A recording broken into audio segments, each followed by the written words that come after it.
जय श्री श्याम, जय मनोना धाम, जय परम पूजनीय महंत जी महाराज।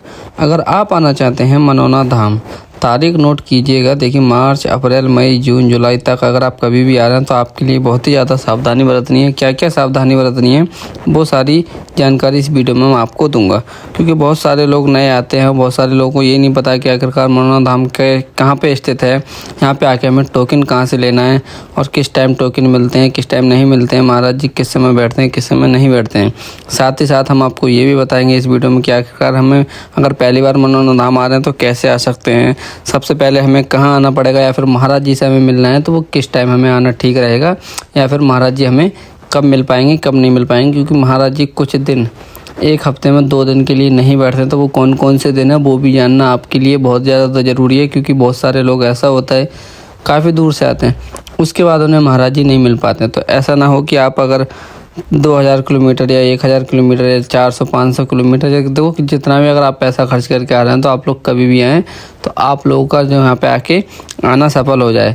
और तारीख आज की मैं बता देता हूँ भाई। अगर आप 22 मार्च से लेकर 15 जुलाई तक कभी भी आ रहे हैं, 22 मार्च से लेकर 15 जुलाई तक, तो आपके लिए बहुत ही ज़्यादा इंपॉर्टेंट जानकारी है। क्योंकि इस वीडियो में काफ़ी ज़्यादा बदलाव हो गए हैं मनोना धाम में, वो सारी जानकारी मैं आपके लिए देने वाला हूँ। क्योंकि मनोना धाम में नंबर बाई नंबर क्या स्टेप है, थोड़े समय पे अपडेट कुछ अलग ही होती रहती है। पहले जो आरती का समय था वो बिल्कुल चेंज हो चुका है। पहले महाराज जी के बैठने का समय था वो पूरा का पूरा चेंज हो चुका है। और यहाँ पे अब खाने पीने से रिलेटेड और यहाँ पे धर्मशाला कितने रुपए की मिल जाती है या फिर होटल वगैरह कितना का प्राइस रहता है, सब कुछ मैं आपको बताने वाला हूँ। तो चलिए नंबर बाई नंबर अब बात करते हैं। नंबर 1, सबसे पहले हम बात करेंगे कि आखिरकार हमारा जो मनोना धाम है वो कहाँ पर स्थित है। क्योंकि बहुत सारे लोग जानना चाहते हैं और कि हम कैसे आ सकते हैं। तो देखिए, हमारा जो मनोना धाम पड़ता है वो पड़ता है भारत के अंदर। ठीक है, पहला हमारा स्टेप ये है कि हम मनोना धाम के बारे में बताएंगे, आखिरकार मनोना धाम कहाँ स्थित है। दूसरा टॉपिक है हमारा कि आखिरकार मंदिर की टाइमिंग रहती है वो क्या रहती है। तीसरे में हम मोस्ट इंपोर्टेंट बात बताएंगे कि महाराज जी से कैसे मिल सकते हैं, मरीज को कैसे मिला सकते हैं। चौथे नंबर पर बताएंगे कि यहाँ पे होटल वगैरह और खाना पीना क्या रहता है और खाने पीने से हमें कैसे सावधान रहना है, कैसे नहीं रहना है। आज की ताज़ा खबर बिल्कुल मैं मनोना धाम की आपको देने वाला हूँ। ठीक है, तो चलिए स्टार्ट करते हैं। सबसे पहले हम जानेंगे कि आखिरकार हमारा जो मनोना धाम है वो कहाँ पे स्थित है, क्योंकि बहुत सारे लोगों को नहीं पता है। देखिए, जो हमारा मनोना धाम स्थित है वो है भारत के अंदर। भारत एक देश है, आप सबको पता है। जैसा कि आप भारतवासी हैं तभी इस वीडियो को देख रहे हैं। भारत के अंदर है उत्तर प्रदेश। अगर आप विदेश से देखना चाहते हैं तो मैं आपको बता देता हूँ, भारत के अंदर उत्तर प्रदेश है। उत्तर प्रदेश के अंदर है जिला बरेली, यूपी 25। 2 बरेली हैं, एक रायबरेली, एक खाली बरेली। तो जो मतलब बरेली लगती है यानी कि झुमका वाली बरेली, उसमें है यूपी 25। यूपी 25 से मात्र 40 से 45 किलोमीटर की दूरी पर स्थित है आंवला। आंवला से मात्र 2 से 3 किलोमीटर की दूरी पर स्थित है मनोना धाम, जो कि भाई आंवला लगता है बरेली की तहसील, और जो कि भाई तहसील से मात्र 2 से 4 किलोमीटर की दूरी पर स्थित है। जो कि भाई आंवला से मात्र 2-4 किलोमीटर की दूरी पर स्थित है मनोना धाम।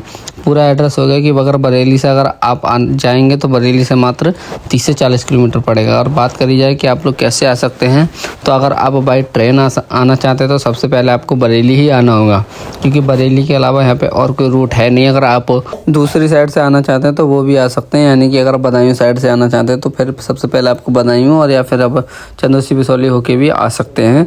ये सारे रूट हैं यहाँ पे, मतलब मैंने आपको बता दिया। नहीं तो सबसे बढ़िया रोड है कि भाई बरेली सबसे पहले आप लोग आ जाइए। और ज़्यादा दूर से आ रहे हैं तो बरेली के बाद आंवला आइए, आंवला के बाद मनोना धाम आ जाइए।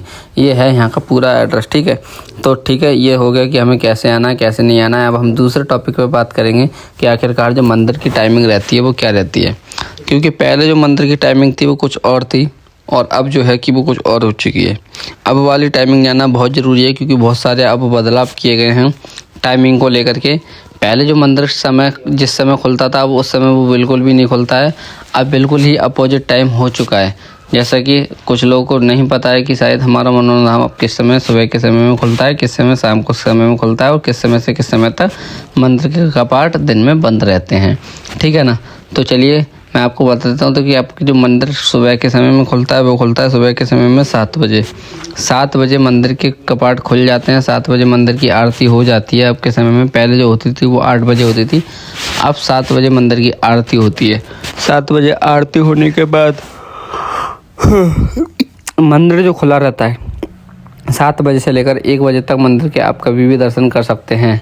कोशिश करें कि सुबह के समय में मंदिर के दर्शन कर लें, वरना अगर आप 12 से 1 बजे के बीच में पहुंचते हैं तो फिर आपको पूरे 4 घंटे का वेट करना पड़ेगा। उसके बाद शाम को 5 बजे ही मंदिर के कपाट खुलते हैं।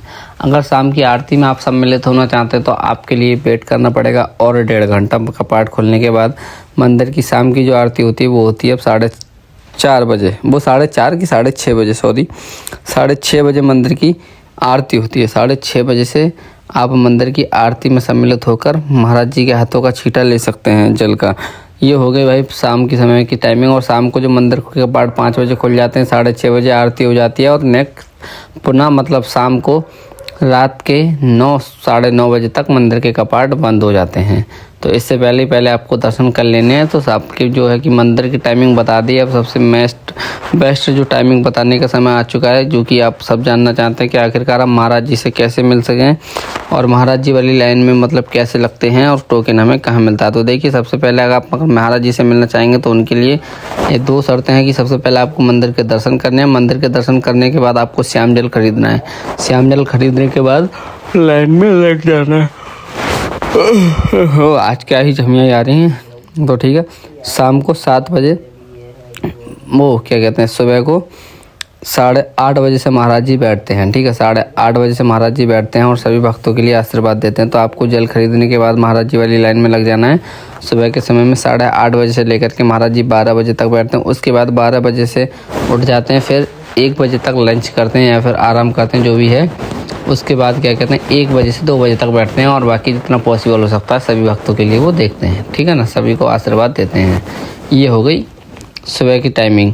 अगर बात करी जाए कि अब शाम के समय में हम किस समय महाराज जी से मिल सकते हैं, तो देखिए, अगर शाम के समय में हम मनोना धाम में पहुँचते हैं, शाम के समय में आप मिलना चाहते हैं मतलब महाराज जी से या फिर उनका आशीर्वाद लेना चाहते हो, तो शाम के समय में जो है कि महाराज जी की टाइमिंग रहती है वो रहती है शाम को 8 बजे, मतलब 7 साढ़े 7 बजे से 7 बजे से महाराज जी बैठते हैं और रात को मतलब 9-10 बजे जितने भी भक्त होते हैं, जितना पॉसिबल हो सकता है सभी के लिए वो आशीर्वाद देते हैं।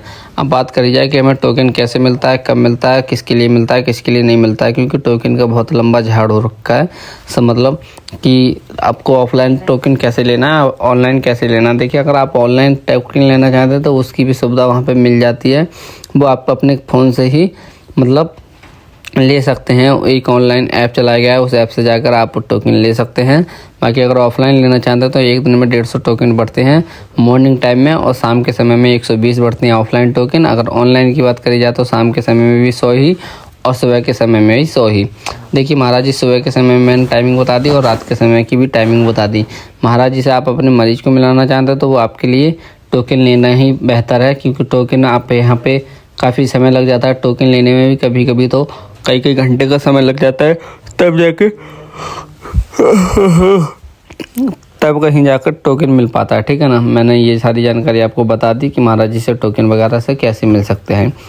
अब क्या ही जानकारी रह गई, अब मोस्ट इम्पोर्टेंट जानकारी क्या रह गई। अब देखिए, चौथे नंबर पर हम बात करते हैं कि यहाँ पे खाने वगैरह का जो प्राइस रहता है वो क्या रहता है और खाना हमें कितने का मिल जाता है और होटल का जो प्राइस रहता है वो क्या रहता है। तो देखिए, यहाँ पे होटल का प्राइस सब तरह का अवेलेबल है। अगर आप धर्मशाला लेना चाहेंगे तो 200 रुपये में आपके लिए मस्त एक तख्त मिल जाएगा और उस पर रहने खाने की और व्यवस्था भी वहीं पे, रेस्टोरेंट वगैरह सभी चीज़ मिल जाएगी।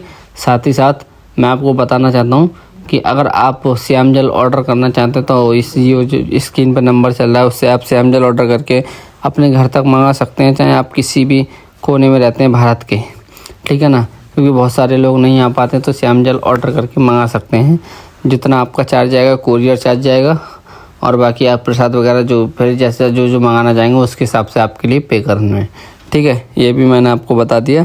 हमारा जो नंबर दिख रहा है, हम इससे मनोना धाम का प्योर जल आपके लिए जो महाराज जी के हाथों का पड़ा हुआ होता है उसको हम पार्सल करवा देंगे। ठीक है, जय श्री श्याम। और अगर खाने की बात करी जाए तो यहाँ पे 50 रुपये में खाना मिल जाता है। वो आपके ऊपर डिपेंड करता है कि आप किस तरह का खाना डिज़र्व कर पाते हैं या फिर कैसा खाना खाना चाहते हैं, क्योंकि बहुत सारे लोग होते हैं जो पैदा से अमीर होते हैं तो वो तो अमीर वाला खाना खाते हैं, लेकिन अगर आप नॉर्मल खाना खाते हैं तो यहाँ पे 50 रुपये से स्टार्टिंग है। बाकी आपके ऊपर डिपेंड है कि आप कैसा खाएंगे, कितना खाओगे। ठीक है ना, और अगर बात करी जाए कि अच्छे होटल की, तो अच्छे होटल यहाँ पे 500 रुपये से स्टार्ट हो जाती है। 500 रुपये से मतलब 3000 2000 तक के होटल यहाँ पे मिल जाते हैं। ठीक है, ये सारी जानकारी मैंने आपको बता दी। अगर और भी कोई जानकारी चाहिए तो आप हमारे इस चैनल पे देख सकते हैं। जय श्री श्याम, जय मनोना धाम, जय परम पूजनीय महंत जी महाराज।